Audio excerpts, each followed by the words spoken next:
इंसानों को गुलाम बनाकर हजारों बादशाह बने हैं।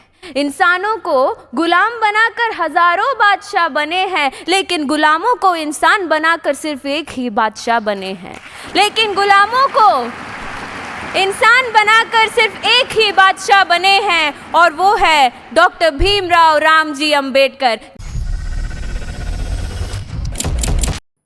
भारत रत्न बाबा साहेब डॉक्टर भीमराव अंबेडकर एक ऐसा नाम, एक ऐसा जीवन, एक ऐसा कर्मशील योद्धा जिसकी करुणा ने मानवता का, जिसके विचारों ने इतिहास का और जिसके संकल्पों ने वास्तविक अर्थों में वक्त का सांचा बदल दिया। Convocation recently, she said, doctor Bhimrao Ambedkar मेरे लिए भगवान समान है, क्योंकि उन 1891 में सूरज ऐसे ही निकला होगा जैसे आज निकला है, हवाओं में ऐसी ही नमी होगी जैसी आज है। उन्होंने कुछ ऐसा किया था जिसके कारण आज मैं आपके सामने खड़ी हूँ। He's like a god to me because he did something which has made me to stand in front of you in the position where I am today. So what कुछ लोग थे जो वक्त के सांचे में ढल गए, कुछ लोग थे जो वक्त का सांचा बदल गए।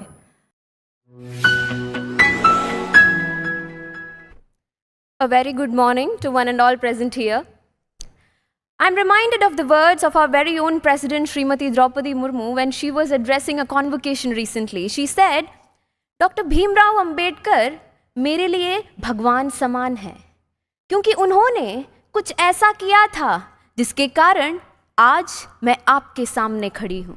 He's like a god to me because he did something which has made me to stand in front of you in the position where I am today. So what exactly did Dr. Bhimrao Ambedkar do, which our president was talking about? Well, to know that, one has to know his story, his life, and above all, what he has lived for. As a young boy, he was forced to sit outside his classroom, couldn't touch the same pot as his classmates, was refused an education in Sanskrit, and had to face much more discrimination at every stages of his life just for being born into a suppressed caste. But these did not deter him from his goals. His goal to make every Dalit man realize their individual identity. His goal to make every woman in this country cherish the prospects of freedom. His goal to propel India into a future which guaranteed social justice and equality. What has always inspired me about Baba Saheb is his courage and determination. Despite all the hardships that he had to face in his life, he rose up from them with his determination. He answered his oppressors with his education to become one of the best leaders that this country has ever seen. He was the boy who was forced to walk out of his classroom with his slate and gunny bag. Years later, he became the man who walked into this very parliament hall holding the greatest document of Indian history, the Constitution of India. He is that beacon of hope, not only for the Dalits, but for every person in this world who possessed the strength to rewrite their destiny. Independent India's first law minister, Baba Saheb was a leader who envisioned an India which believed in the religion of liberty, equality, and fraternity. It has been more than half a century since he's gone, but his beliefs and his teachings still stand relevant today.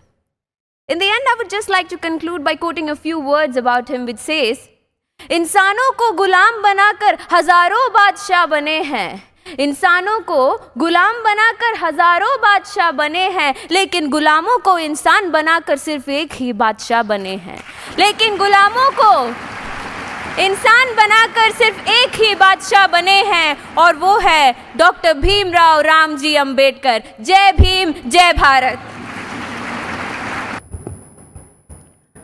कुछ लोग थे जो वक्त के सांचे में ढल गए, कुछ लोग थे जो वक्त का सांचा बदल गए। नमस्कार, मैं दीक्षा सिंह, भारत के हृदय स्थली मध्य प्रदेश में स्थापित डॉक्टर हरि सिंह गौर विश्वविद्यालय सागर की विद्यार्थी, लोकतंत्र के इस पावन मंदिर में उपस्थित जन आकांक्षा का नेतृत्व कर आप सभी देवियों और सज्जनों के प्रति अपनी श्रद्धा निवेदित करती हूँ। भारत रत्न बाबा साहेब डॉक्टर भीमराव अंबेडकर एक ऐसा नाम, एक ऐसा जीवन, एक ऐसा कर्मशील योद्धा जिसकी करुणा ने मानवता का, जिसके विचारों ने इतिहास का और जिसके संकल्पों ने वास्तविक अर्थों में वक्त का सांचा बदल दिया। आज 14 अप्रैल है। आज से 132 वर्ष पूर्व 1891 में सूरज ऐसे ही निकला होगा जैसे आज निकला है। हवाओं में ऐसी ही नमी होगी जैसी आज है, पर वह दिन बाबा साहेब के जन्म के साथ ही मानव सभ्यता के सबसे सुंदर स्मृति के रूप में दर्ज हो गया। संविधान के मुख्य वास्तुकार व मसौदा समिति के अध्यक्ष रहे बाबा साहेब को अपने व्यक्तिगत जीवन में जाति व्यवस्था के तंश, भेदभाव व असमानता को सहना पड़ा था। उन्होंने अपनी उस व्यक्तिगत पीड़ा को सामूहिक मुक्ति के स्वप्न में बदल दिया। एक महिला होने के नाते बाबा साहेब के प्रति मेरी कृतज्ञता और भी बढ़ जाती है, क्योंकि उन्होंने तत्कालीन सामाजिक मान्यताओं के विरुद्ध जाकर महिलाओं के शिक्षा, अधिकार, गरिमा, लैंगिक समानता के लिए अभूतपूर्व ढंग से आवाज उठाई और उसको हासिल करने के लिए जोरदार संघर्ष किया। वह कहते थे, मैं किसी समुदाय की प्रगति उस डिग्री से मापता हूं जो महिलाओं ने हासिल की है। कहना ना होगा, बाबा साहेब का यह योगदान महिलाओं के हक में जाहिर इतिहास का सर्वाधिक उज्जवल ज्योति पत्र है।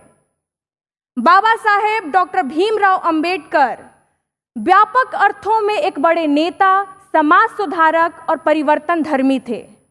वे अपने समय की अनेक स्थापनाओं और संरचनाओं से असहमत थे, किंतु उनकी असहमति रचनात्मक थी।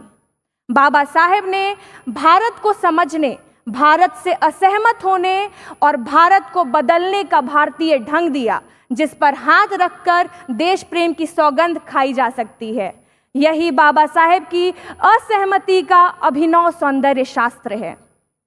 आज इतिहास के इस मोड़ पर बाबा साहेब के योगदान को किसी एक विषय, जाति और वर्ग से जोड़कर देखना उनके योगदान को सीमित करना है। बाबा साहेब जैसे व्यक्तित्व उन सबके हैं जिन्हें लोकतंत्र पर भरोसा है, जिन्हें मानवीय करुणा और तार्किकता पर भरोसा है, जो प्रत्येक प्रकार की गैर बराबरी को अमानवीय मानते हैं। बाबा साहेब डॉक्टर भीमराव अंबेडकर उन सबके हैं जिन्हें सबका साथ, सबका विकास और सबके विश्वास के महामंत्र पर भरोसा है। धन्यवाद। बहुत बहुत